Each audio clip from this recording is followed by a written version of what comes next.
இந்த அனுபவம். அதனால் அவர் சொன்ன மாதிரி ஆன்டி டிப்ரெஷன், இன்சோமினியால் இது எல்லாமே வந்துருச்சு எனக்கு. அது பரவாயில்ல. ஆனால் 20 வருடம் சினிமாவில் இருந்தவனே நீங்கள் இந்த அடி அடிக்கிறீங்கன்னா புதுசாக வரோட என்ன அடிடா நீங்கள் அடிப்பீங்கன்னு தோணும்.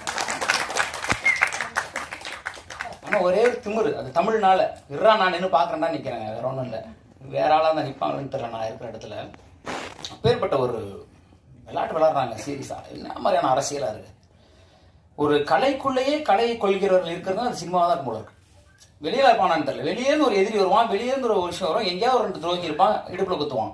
மொத்த பயில சுற்றி இருக்கிறவங்களுக்கும் சினிமாவை அடிப்பதற்கான நாட்களாகவே இருக்கிறாங்கன்றத உண்மையுமே கண்மாட்டி பார்க்க நேர்ந்தது. இன்னொரு பாடலாசினா வருவோம், 25 பேர் இருப்பாங்க, அது 2 நிமிஷம் நம்ம பேசிட்டு இறங்கி போயிடுவோம். இதுதான் நமக்கான மேடை. அந்த ஒரு 2 வருஷம் வேற ஒரு பார்வை. இங்கே வந்திருக்கக்கூடிய அனைவருக்கும் நன்றி. நான் சொன்ன மாதிரி மோகன் அவர்கள் எல்லாம் வெளியாடலாம் கிடையாது. அதனால தான் நான் அவரை